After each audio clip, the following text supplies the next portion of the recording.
All right, so this is me with a new microphone, so hopefully the sound quality is good enough. But I'm going to do a video where I just rank all the roguelikes that I've played. This is inspired by Halien's recent video where he did 75 of the roguelikes that he's played. And obviously my catalog isn't that large. I'm only doing 38.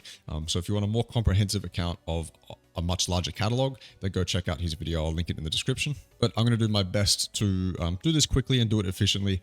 The other night I recorded an hour plus of me doing this, and then I scrapped it all because it was just total rambles and didn't really get through much stuff of substance. So hopefully I can get through these easily with substance this time around. But yeah, this is just my opinion. I'm not ranking these through any parameters or anything like that. It's literally just my opinion, and there's no context around these rankings. It's just feel. That's probably the best way to describe it. It's just feel. I'm going to put these games where I want to, based off what I'm feeling, what I feel about them. It's not complex. It shouldn't be taken too seriously, and it should only really give you an insight into what I think about these games and where my priorities lie in terms of how I rate a game, how I rank a game, and then you can get an idea of who I am as someone who plays video games, and you can judge the list based off that. But yeah, enough rambling. Let's get into it. Okay, so starting out here, we have 20 minutes till dawn. 20 minutes till dawn, I am very harsh on because the only positives for me when it comes to 20 minutes till dawn are the utilization of the characters and weapons that you get for combat. The utilization of those in combat is really good, really unique, and it's something that I don't really see in any other survivor-like a game. So for that reason, that's a positive. But everywhere else for me, this game just isn't good enough and doesn't really capture the feel of a survivor-like as well as the other games in the genre do. And I also think that its meta progression lacks very, very, very much. So I don't think there's enough. I don't think it's satisfying enough. And for that reason, I'm going to put it in C tier. It's just not that good for me. It's just not that fun for me. It's just not that, it doesn't have that much replay value. Very important though on this game, 1.0 comes out very soon. It might even come out before this video goes out, which means everything I've just said about this game means nothing. So keep that in mind, that 1.0 could change a lot for this game, and it comes out on the 8th of June, I believe. Banners of Ruin is a pretty solid deck building roguelike. It's one of the deck builders that I feel like you can hop into if you're familiar with deck builders, you're familiar with kind of almost turn-based combat, really, and positioning on boards and things like that. You can probably do really well at it. This was probably my first deck building roguelike other than Slay the Spire, which says a lot considering, I didn't really want to get into the genre, but I had fun with it. It was on my 100% grind binge, so, with the 20 or so achievements for this game, had me interested. I never actually 100%ed it, but I did beat it.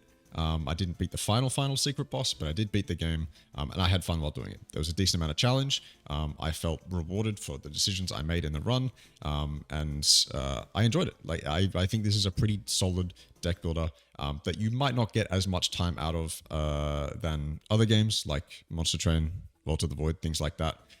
But there's some solid replay value in here as well, and the core gameplay is pretty fun.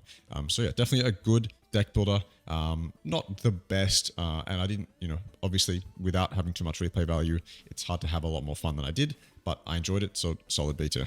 Binding of Isaac is the first game that's going to go into S tier for obvious reasons. With the continued wealth of content updates to this game, on top of the astounding amount of variety and interactions between items, makes Binding of Isaac a must-have in anyone who enjoys roguelikes. I wish I had played more of this game. I wish I will play more of this game. I'm sure I will eventually, but Binding of Isaac has been around for eons at this point, and it's been dominant for the longest time. You cannot fuck with the reputation and the history that Binding of Isaac has. It inspired so much. It's a foundation within the roguelike genre, and for that reason, objectively, I kind of just have to put it S tier. I keep looking back and I keep going, yeah, 600 plus achievements or whatever it is. That could be a really fun time to grind through, because I know completionists are kind of big on Binding of Isaac. So yeah, obviously tons of content. Combat's great. Interaction's great. Just one of the most solid roguelikes out there. Boneraiser Minions is a survival-like mixed with an auto battler that executes that concept really well.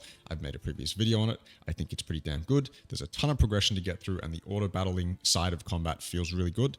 And for that reason, I'm going to put it at A tier. Yeah, I think you're getting your money's worth here. If you like survivor-likes as well, then this is a spin on that genre. Obviously mixing auto battling in there. So I think I think it's executed really well. Obviously there's a ton of progression. I mentioned that in the video that I made.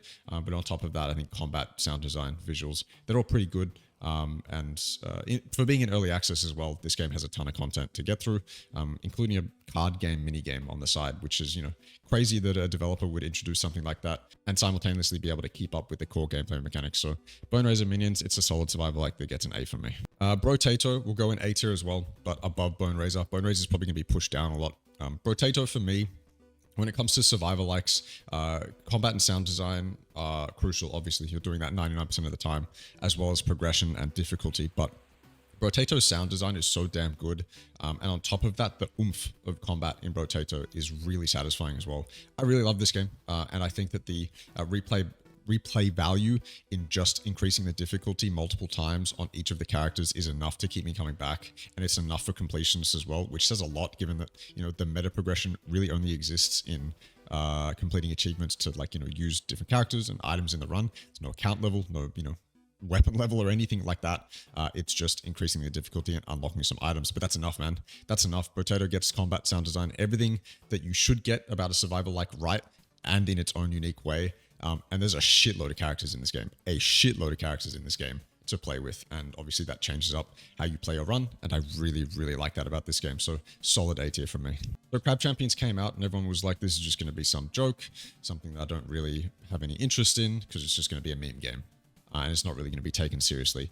That is the furthest from the truth. Crab Champions is a solid third-person shooter with satisfying mechanics, fun in-run progression, incredible sound design, as you would expect from someone like Noisestorm, a banging soundtrack, and obviously solid out-of-run progression as well. Yeah, it's an early access and it lacks content, but this foundation that has been released is so good for an action third-person roguelike that I have no other choice but to put it in A tier and above both of these games. I really enjoyed the brief time I played of Crab Champions. I cannot wait to play it more, and I think the difficulty as well, after some balancing updates, is really good too. It's got elements of bullet hell and things like that. It's really good, man. It's really good. And Noisestorm's got the mechanics down almost perfectly. I had some gripes with some of them, but for the most part, they're really good. Obviously, really important in a shooter. I really like Crab Champions, and you should take it seriously. Because, yeah, it's got crabs, but it takes itself seriously, and it's rewarded for it. Dead Cells is one where, obviously, I'm weighing up personally. Do I put it in S? Do I put it in A? It's one of the kings of the side-scroller 2D action roguelikes, right? One of the kings, if not the king, the definitive king. It fights, with Rogue Legacy too. So where do I put it? And I have to put it in S. I'm going to put it, for me personally, above Binding of Isaac, just because I've enjoyed...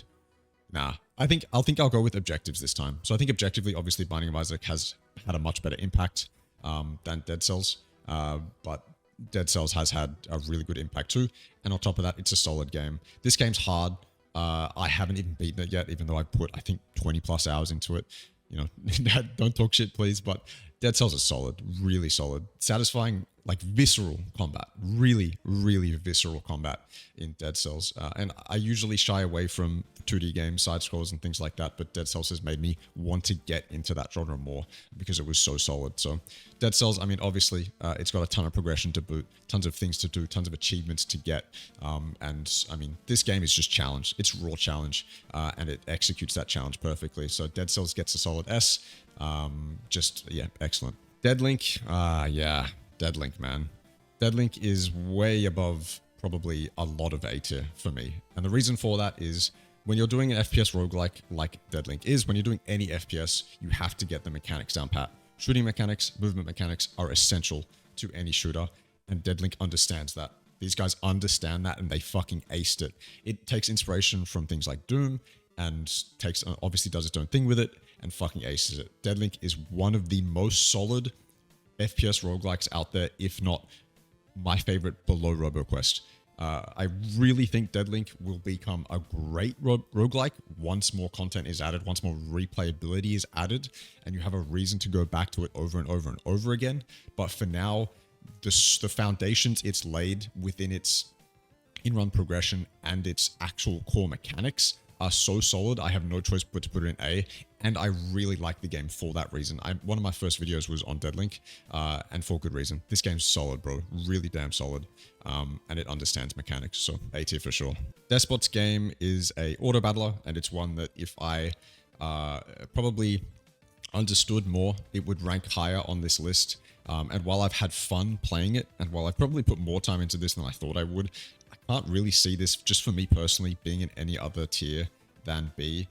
In fact, I'm pretty sure I would have enjoyed Banners of Ruin more than Despots. And I think this is an understanding issue.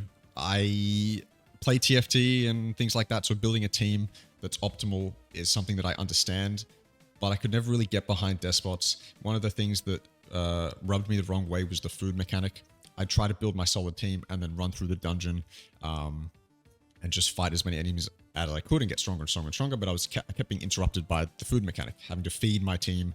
Obviously, that's there for balance reasons, but that really pissed me off and it really, made me shy away from the game. Recently, they added a mode where you don't need food, and I went back to it, and I definitely had a lot more fun, and so they've created a foundation for me now, at least for where I can enjoy the game more, but still, I don't really see myself enjoying this that often. I think in terms of auto battlers, there's just more satisfying stuff out there, and I don't know if this is the pinnacle of auto battling roguelikes yet. I think another game can come along and probably dethrone this one if this is the top. Or close to the top. I think you could probably dethrone this one. Still, it's really solid. It's really fun. I know a lot of people get into it. There's a competitive side to it as well, where you verse other players' teams. But for now, I'm just going to put it in B tier because I never really enjoyed it that much. Ember Knights to me is an unsuspecting banger of a game, and for that reason, I'm going to slot it in nicely just between Brotato and Boneraiser Minions. Combat in Ember Knights is really exciting. I think out-of-run progression has just gotten better and better as they've updated the game more. But I think the real draw for me with Ember Knights is how satisfying the combat is. It's a top-down action roguelike, kind of in the vein of maybe more of a Souls-like, where you dash in, attack, dash out, especially against bosses at least.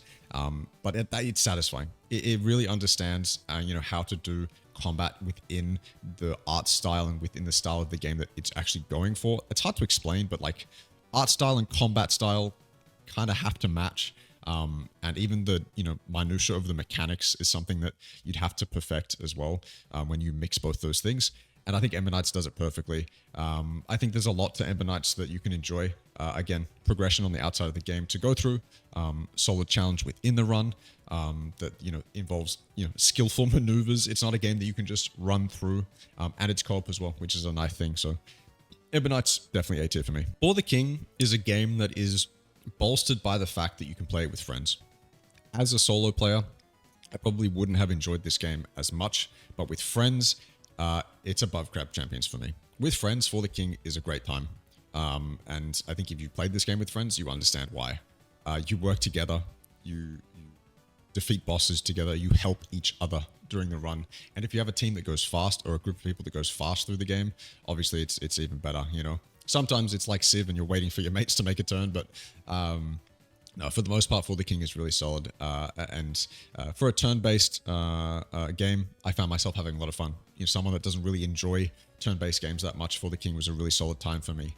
And I think it's got solid RPG mechanics. It's got a solid challenge as well. There's thinking involved in this, and obviously choosing your class between your friends is important. Figuring out who's going to go kind of a more support role, who's the damage dealer, etc., etc. And it all plays very well into the game. So For the King, definitely a solid A tier for me. Faster Than Light is another OG, one that's been around for ages and one that you can confidently go back to and enjoy. And I think that says a lot about Faster Than Light.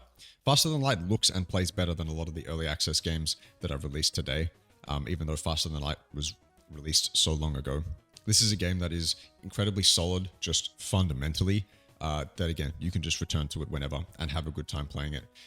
But it's also one of the undisputed greatest of all times, in my opinion. Its reputation is profound, and for that reason, it goes in S. Personally, I've enjoyed more games more than it, or other games more than it, but it absolutely deserves S. So yeah, there's not much to say about Faster Than Light.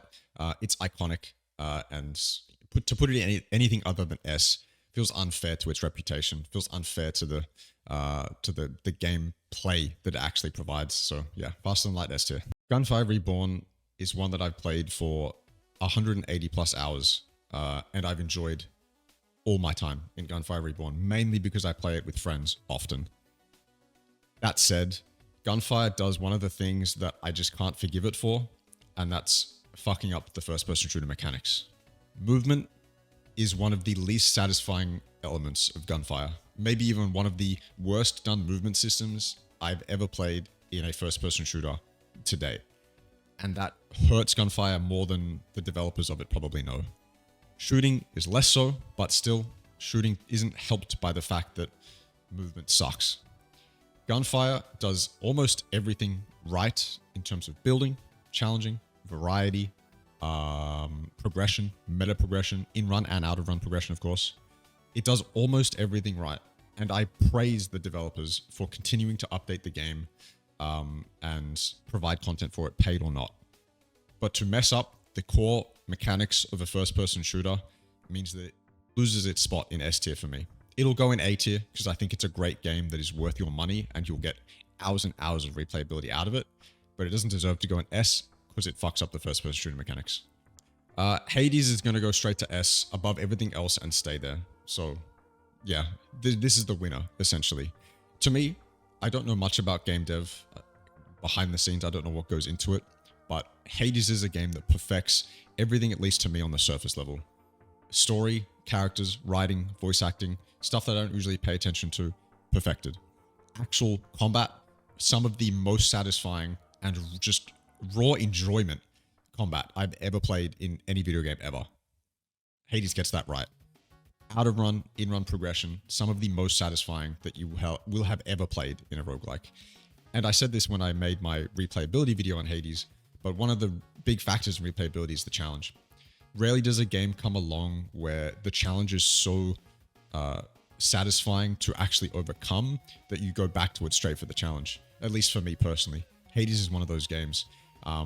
It perfects so much about game design that I may or may not know about. So yeah, for me, S tier, and it's going to stay there. Heroes of Hammerwatch is a game that I binged for about 40 hours with a friend of mine across maybe a week.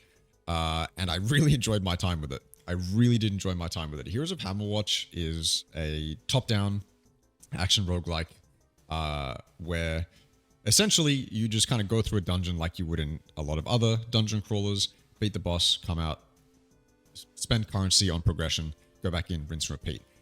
Except, Heroes of Hammerwatch, I swear, every time my friend and I came out of a dungeon, we would unlock some new form of progression that we didn't know existed, and that would continue until we'd unlock so many different forms of progression that we just had no idea would ever exist, and it felt continuous. Like we would continue to unlock something that we could put currency or points into. It was fucking crazy, the amount of shit that we could progress in Heroes of Hammerwatch. It was obscene. On top of 2 DLCs, both of which were kind of average, but added more things to actually do.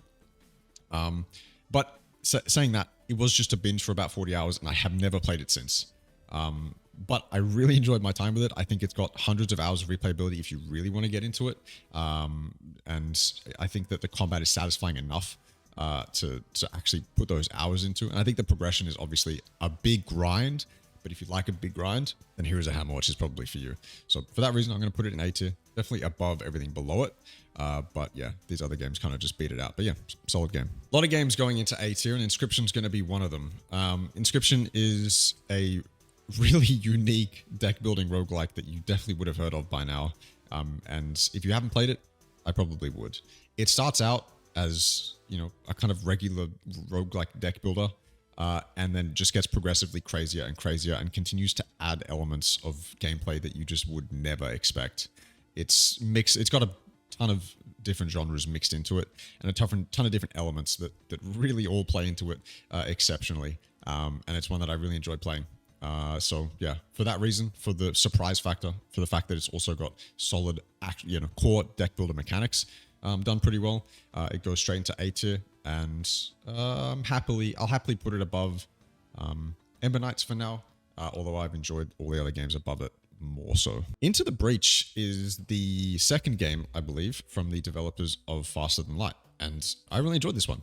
This is another turn-based game where you control a bunch of mechs, 3 mechs to be exact, and it's got puzzle elements. You basically have to figure out how you're going to defeat the enemies and complete the objectives with the weapons and utility that the mechs have for you to use. And it's pulled off really well. And the thing about Into the Breach is that it's simple enough for someone who doesn't play turn-based games to understand, and it's simple enough for me to enjoy. I can really get into this one and I want to play it a lot more. because it's so simple, but it's also complex. Similar to Slay the Spire, which is kind of complex in its own right, but simple on the surface. Into the Breach is almost the same. I really enjoyed it. I think coming from the developers of Faster Than Light, this shit is really solid, and you would expect it to be. So for that reason, I'm going to put it in A tier. I think it'll safely go there, although that's probably an underrated place to put it. I think this one's actually really solid. All right, so since I've already recorded a lot of this video, I'm not going to scrap any of the recording, although I am going to change up the ranking a bit, so we can include D tier and we can get more of a spread, so it's easy to understand my thoughts on these games. So I'll just do a quick cut and we'll get back with the results. Okay, I wanted to give myself a reason to use all of these ranking spots. So 20 minutes till dawn goes to D, Despots goes to C. Unfortunately, I know a lot of people might be pissed about that. Boneraiser drops from A to B. Banners of Ruin stays in B. Those are the only changes. And so now we'll continue knowing that I can utilize more of these spaces. Cult of the Lamb is a game that I really enjoyed, actually, when I first played it. But I started to get the impression that the more I played it, the more frustrating the mechanics were, rather than, rather than mechanics that actually added to the experience. Mainly, I'm talking about the camp management. However, Cult of the Lamb got an update recently that changed a lot, made combat less than just a one-note system, added replayability, new game plus, right? Added more to do. And while I haven't played that update, I'm going to try and keep that update in mind when I place it. But I actually think that the core kind of mechanics and concept of Cult of the Lamb is executed really beautifully. The music is sick. I really love the music. It's so catchy. The art style is obviously incredible. It's so smooth as well. The animations are so smooth in Cult of the Lamb. And it's obviously an incredibly made game, that's made with a lot of love. And so for that reason, I'm going to put it in A tier. And it's going to go above Crab Champions for me. Even though I love Crab Champions a lot, Cult of the Lamb, undoubtedly, if these problems have been solved, and I'll go and check eventually, I'm sure. But if these problems have been solved, then the game I played when it was released deserves to be at least here. So, Cult of the Lamb, A tier. Loop Hero is one that I don't know if I should really have on this list. Because while I put 10 plus hours into it, I never really beat it. I never really went deep into it. And unfortunately, that's going to land it in B tier, which is going to piss a lot of people off. It's definitely above everything else in B tier, because I really enjoyed what I actually played of Loop Hero. But at some point, I think I just kind of lost myself in figuring out how to optimize it and what to actually do, in and out of a run. So unfortunately, I just stopped playing it after that. But I think what Loop Hero offers is unique, and it's really solid on top of that. For other people, Loop Hero might genuinely be S tier. I even watched videos to try and understand how to play it better, how to get better at it, and what to do, what to optimize, but I could just never get it done. And over time, I just lost interest. So I think Loop Hero, again, for other people, it'll be A and S. For me, though, it's going to be B. Again, please don't get pissed. Like, this is just feel, And most of these games, all of these games, I made sure that I put them here because I had played enough of them to confidently speak about them, at least give my opinion about them. And Loop Hero is probably one that I should have avoided putting on here. But from what I played of it, it just never really captured me, so B tier it is. Monster Train. Monster Train, Monster Train, Monster Train. Out of the deck builder roguelikes, Monster Train is my favorite. And I think this is going to be one of the times where I put a game that maybe shouldn't be in S tier, in S tier. I actually think this is probably a sleeper S tier pick for a lot of people. Monster Train is so solid. Deck building variety is crazy, given that you can choose 2 different clans to go into a run with and then mix up their cards and their core concepts of those cards. An incredible idea that's executed well as well. Ton of in-run progression variety that's done really well too, that actually makes you feel stronger and your decisions actually matter. They hold weight. And a ton of shit to do outside of a run too. On top of obviously leveling each clan, there's a ton of achievements and kind of checklist things to get done. It's a 100% completionist's playground, really. Monster Chain is. And it's got a solid challenge on top of that. I've beaten it probably 4 to 5 times. I want to go back and play it more. Probably sunk 20 plus hours into it. It's solid, man. It's really solid. And in terms of deck builders, what I value in deck builders is being able to actually build a deck obviously. Being able to have agency over what goes into my deck, and then have fun with the variety on top of that, and Monster Train does that well. So for me, it's a sleeper S tier pick, and I've enjoyed it more than... fuck, it feels really bad to put it above these games. But I think just for me personally, Monster Train has been really good to me, especially as someone who isn't really super into deck builders. Children of Morta. Wow. Yeah, Children of Morta. I had a lot of hope for this one, and then unfortunately, I just kind of lost interest in it. And I, sometimes maybe that's my own fault, but I think this time round, it's probably more on the game. I just don't really think this one is that exceptional. I think it's solid enough to keep some people interested and potentially keep them interested through to completion. While I hate to talk about games without actually completing them, Children of Morta never really held me. And as roguelikes go, I'm pretty fucking easy, and Children of Morta just didn't do it for me. Obviously, there's character variation and progression to get through in and out of a run that's fun, satisfying.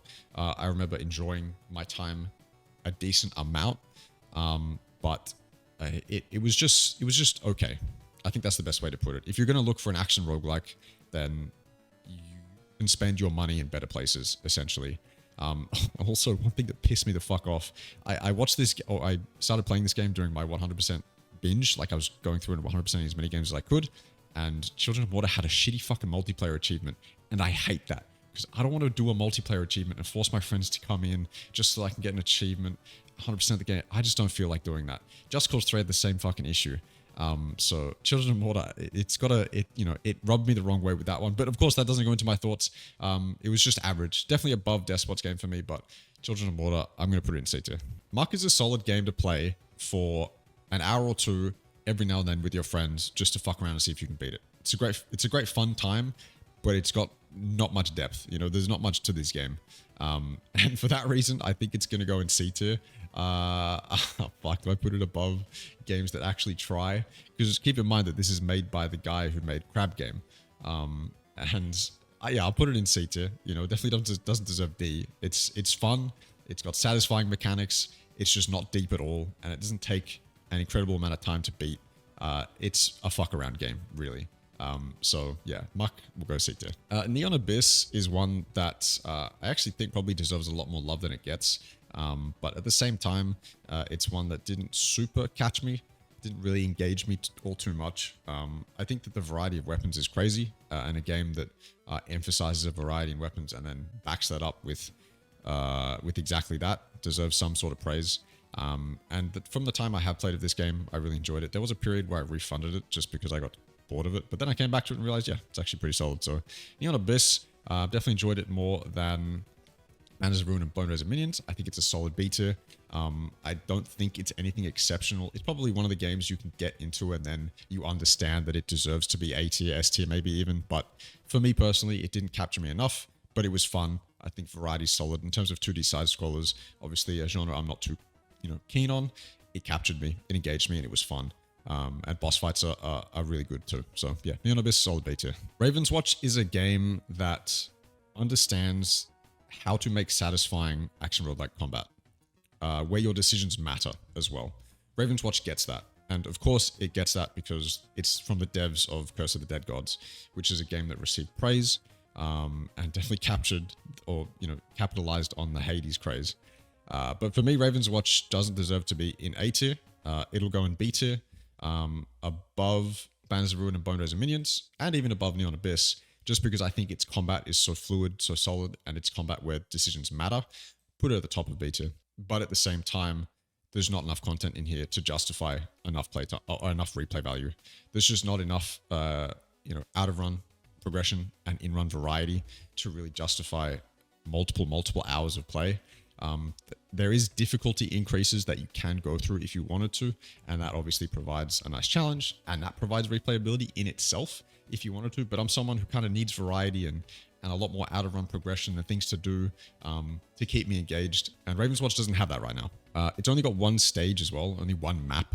Essentially, the goal of Ravenswatch is to go through the map until it comes time to fight the boss. So you just get stronger and stronger until you can fight the boss. And it's only got one map right now, whereas it should have two, potentially even three.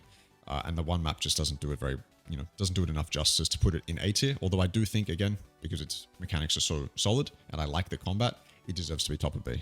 Rogue Legacy 2 is the game that actually genuinely got me into 2D games. Made me try Dead Cells, made me try Neon Abyss. It made me try so many other 2D games.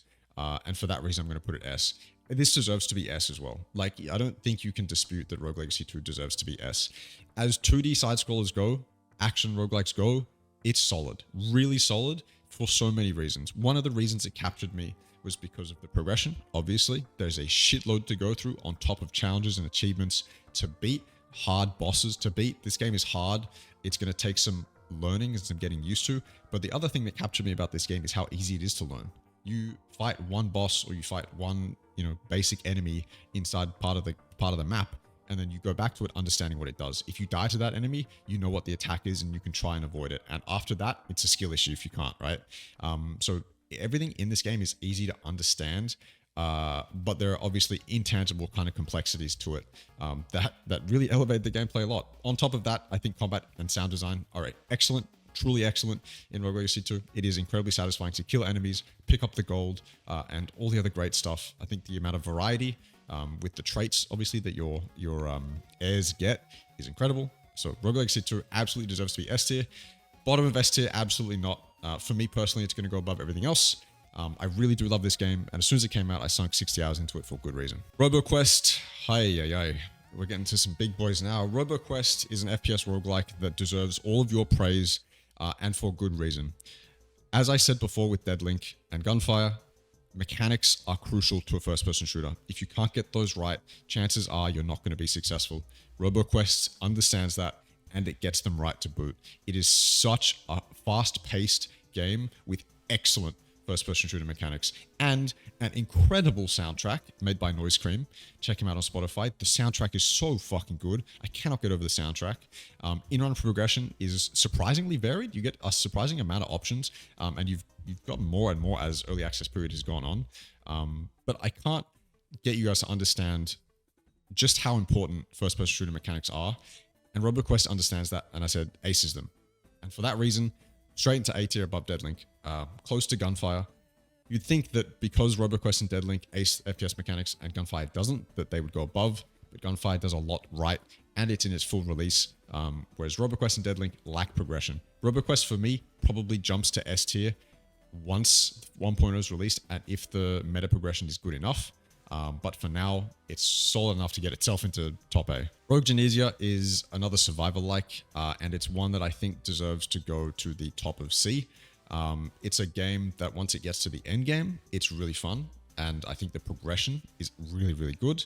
But unfortunately, I also think that Rogue Genesia needs a pretty big combat overhaul when it comes to sound design, animation, enemy design, and weapon effects, if it wants any chance at competing with others in the genre. When you have Soulstone Survivors, Vampire Survivors, when you have Halls of Torment that I've just recently played, when you have all these other games in the genre that do combat so excellently, Rogue Genesia will fall behind if it doesn't. Yeah, like I said, I think it needs to overhaul combat. So yeah, unfortunately for me, it'll go top C. There's some positives to it, absolutely, but not enough for it to go anywhere else. Okay, Risk of Rain 2, straight to S tier and above everything else, but definitely not above Hades. Risk of Rain 2 is crazy good. Crazy good. I've kind of, with the amount of hours that I've played it, part of me wants to get sick of the items being the same every single run, but the variety somehow keeps up. And because the third-person combat is so perfectly executed, and the challenge is so perfectly executed, the variety in what you can do, game modes, is so perfectly executed, and with the Survivors of the Void DLC, it changed up so much about the game, you have to put it in S tier. What I will say about Risk of Rain 2 is imagine Risk of Rain 2 combat in a MMO, in an MMO that you're going to play for years and years and years. Imagine fighting enemies in a dungeon, grinding out levels and progression with friends with Risk of Rain 2 combat. Imagine how incredible that would be. That's how good I think this combat is, and for that reason, S tier. Realm of the Mad God is a roguelike MMO with permadeath. I made a video on it recently. It's a game that I've played since I was in my early teenage years. I have a real soft spot for it, and I think it deserves a lot more love. Whether or not you agree with what the developers are doing with it, I think it's pretty solid, and I think in its genre, bullet hell MMOs, obviously it's the top. For that reason, I'm going to put it A tier. and I've enjoyed Realm of the Mad God a lot more than most of these games, although I think it's weird to put it where I'm going to put it, because I played 700 plus hours of Realm and definitely not near that many in Crab Champions, but obviously you can't look at things like that. I just think Realm is really solid. Bullet hell mechanics are obviously really good here. The exhilaration you get fighting a new boss that you haven't before, knowing that your character's life is at risk, is crazy. And I think the progression and replayability is absolutely there for Realm of the Mad God. So it deserves an A tier in my eyes, although I know that people have played this for thousands of hours. So for them, it's probably, you know, a bit of a bittersweet having to rank this. But for me, I'm just going to look at it objectively. I think A tier. Roguebook. Oh boy, I want to put this one in D. Definitely above 20 minutes till dawn. Roguebook is a deck builder. And with games like Slay the Spire, Vault of the Void, Monster Train, other deck builders, they give you agency over how your deck is created. They give you agency over how big your deck is. They give you agency over how you can kind of play with your deck. Roguebook is not really like that. The way the card acquisition system in Roguebook is not nearly as free as it is in the other games. With Slay the Spire, you can have a 5-card deck and win the game. With Roguebook, it just kind of keeps giving you cards and doesn't give you enough options to take those away, which is a shame, because I think that the combat for Roguebook and the variety in cards themselves, right, enemies, boss fights, and the characters are actually decent enough. Like if it gave you more agency over how you built your deck, this would probably jump to B or A tier. But for the one reason, I just hate the way that you actually build your deck in this game. Despite out of run progression, despite being fun in a run, if your deck is built right, I can't really get around it. I just can't. And for that reason, it's going to go in D tier. Lowest on this list, just next to 20 minutes till dawn. It sucks that one thing holds it back for me, but that's just the way it is. Soulstone Survivors is my personal favorite survivor-like. And for that reason, I'm going to put it right next to the big boys in A tier. It doesn't deserve S quite yet, because there are some issues with it that weigh it down for me, but progression, shitloads. Combat, visually stunning as survivor likes go. Really, really well done. The effects in Soulstone Survivors are incredible. And I'll say this again, every time I talk about it, I say it, but it has more of an action roguelike feel than any other survivor like that I played. And for that reason, it just resonates with me more. So A tier for sure. Definitely a survivor like I highly recommend you check out, especially again if you love vampire survivors, things like that. My personal favorite. Yeah, it's got some issues that, you know, once they're fixed, straight to S tier, but for now, A tier is where it should belong. Slay the Spire. Wow. Slay the Spire is one that I will happily put right next to Monster Train, Risk of Rain, right in between them. Slay the Spire is obviously the GOAT of deck building roguelikes, and if I hadn't beaten Slay the Spire, this is why I value beating games so much, because if I hadn't beaten Slay the Spire, then for me, it wouldn't be here. But the pure elation that I felt after putting 40 plus hours into this game, only to beat it on like the 41st hour or something, it felt like everything had come together in that moment. I had talked to people, I had looked up tutorials, I had gone to Reddit and asked people, how the fuck do I beat this game? I'm struggling so much. And as soon as I understood it all, as soon as it all came together, I felt unstoppable. And it's one that I hope to return to eventually when I have enough time to binge through it, to go through the Ascension levels and beat it on every character. But yeah, once it all came together for me, I understood why this was one of the greatest. And I will happily put it in S tier where it definitely belongs. Tiny Rogues is another unsuspecting banger of a game for me. And we're all kind of waiting, the people who have played it so far and understand how good it is, we're all kind of waiting for this next update to come out. I think it's the 0.2 update or something like that, that should add a shitload of stuff to Tiny Rogues. But right now, what I can tell you about Tiny Rogues is as action bullet hells go, this is fucking solid. Like really, really solid. You'll hear the soundtrack of this game in my videos a lot as well. But on top of that, the pure weapon variety in Tiny Rogues is insane. Absolutely insane. And because it's a bullet hell, you can do a lot more with those, that variety. You can just do a lot more with that variety. And it takes full advantage of that. It truly takes full advantage of that. If you love bullet hells, you're going to love Tiny Rogues. In the coming update, they're working on I think it's made by one guy actually, and he's probably working on out of run progression, which lacks a little bit in my opinion for tiny rogues, but actual in run, having fun in the game, just shitting on enemies with an incredible variety of weapons. Tiny rogues is so sick. For that reason, actually, to me, where do I put it? Probably just above Crab Champions. Yeah, I think it's that good. Just above Crab Champions. Undermine is a game that I went through. I put probably close to 40 hours into. Had a lot of fun. It's another top-down roguelike where you go through a dungeon. You're a miner going through a dungeon, and you just go deeper and deeper, fight the boss, kill the boss, run it back. I had a solid time playing through this. I really enjoyed my time playing through this.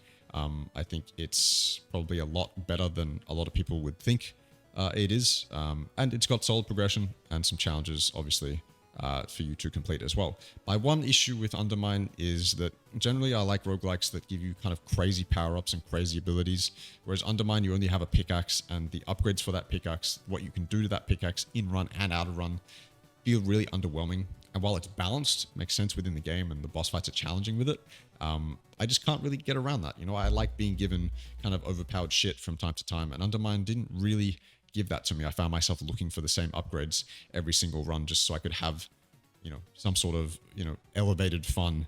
But I think it's a really solid game. It deserves, in my opinion, to be A tier. I'm going to put it at the bottom of A tier, kind of just above Ember Knights at the moment for me. Just, you know, reminiscing on it. Solid game, but yeah, had some issues with just, you know, the fact that it didn't really give you crazy upgrades. Vampire Survivors, S tier. Where in S tier, though? Where in S tier? Where in S tier? Probably just there. Obviously, Vampire Survivors popularized the entire survivor-like bullet heaven genre, and for good reason. You can't fault Vampire Survivors in almost any degree, because it's kind of exceeds at what it sets out to do. It's not really fussed with kind of the complex minutia of other games like Soulstone Survivors is. Soulstone Survivors will give you a fleshed out skill tree for each character. Gunfire Reborn will do its best to give you a ton of different in-run upgrades for you to think about and throw a lot at you. Vampire Survivors doesn't really give a fuck about that. It's more focused on providing fun for gameplay experience, and obviously it exceeds at that. There's a reason it's as good as it is. There's a reason it has its reputation. I put obviously a solid amount of hours into it. Yeah, it's just solid. Like, there's not much I can say about it. It pioneered the genre, really. It inspired so many other games to do exactly what it did and to kind of capitalize on that market, because a lot of people buy these games, especially because they're on the cheaper side, right? So yeah, you have to put Vampire Survivors in S tier. Getting towards the end, Vault of the Void is another deck builder that I really like. One of the games that I wish I had put more time into. I beat it probably once, maybe twice, and I enjoyed my run each time I did it. The runs are nicely challenging, and they're going through and providing balance updates for everything that's imbalanced, whether too overpowered or not overpowered enough. So I can't wait to go back to it and try it out with the rebalance. It's got its own unique spin on a deck builder, and it's also a deck builder that gives you agency over what's in your deck. It's a game that has a deck limit. I think it's like 30 cards or something, 25, 30 cards. That's the deck limit, I think. Or you can put more cards in, or that's the deck minimum even. But regardless, it's not like, you know, you're going to be struggling to find cards or anything like that. There's enough cards in here to cycle through your cards and things like that too. It's just really solid. It's one of the games that I'm going to struggle to articulate how I truly feel about it, but I'll put it in A tier because that's, you know, I've enjoyed it that much. I'll put it right there as well. I think it deserves to be an A. I think it's really good. I think it obviously has a ton of variety and a ton of challenges, by the way. This is one of the deck builders with probably the most achievements. There's a shitload of stuff to do within Vault of the Void, and similar to other deck builders, you can increase the difficulty as well, which is motivating to continue to play it. I'm kind of losing my mind here because I've been doing this for 50 plus minutes now, so my articulation is shitting the bed at the moment. But Vault of the Void is good. If you like deck builders, try Vault of the Void. Last two games, so let's just go quickly through them. This means Warp is Overcooked meets Faster Than Light, and they didn't really deliver on what I wanted. I'll be honest. I was really hyped for this game. I thought it looked really good, and then they didn't really deliver on what I wanted. I think it's still solid, and you can still have a ton of fun with friends. Definitely with friends. You'd probably need friends to really enjoy this one. But other than that, I think there's probably so much more that they could have done with this game, especially just kind of the feel of the game. And by feel of the game, I mean how it looks, how it plays, the UI, and kind of just the whole surrounding atmosphere of the game. I don't know how to describe it, but the vibe of this game is off compared to what I thought I'd get from it. But still, it's what you get, right? When you mix FTL and Overcooked, you get that. Well, I think it could have been much better. This means Warp is still pretty solid. I'm going to put it top of C, above everything else. Definitely deserves to be, not in D tier, but yeah, this means Warp is, yeah, you get what's advertised. Halls of Torment is a game that came out recently, and I've only really played it recently, but I can tell you for damn certain this goes straight into A tier and above. Ooh, yeah, we'll put it there for now. Halls of Torment is solid. It's a survivor-like inspired by Diablo. The art style is obviously inspired by Diablo, and there's other elements inspired by Diablo as well. But for me, having someone who has never really played Diablo, it's solid. I really, really like this game. Really, really like this game. There's a shitload of progression to get through on the outside, lots of goals to complete, over 200 achievements to complete. In run, the challenge is a lot more deliberate in Halls of Torment than in other games. I found myself trying to carve paths out of enemy groups a lot more in Halls of Torment than I have in any other survivor-like that I've played, and I like that because it makes me think more, keeps me on my feet. There's an actual challenge to it.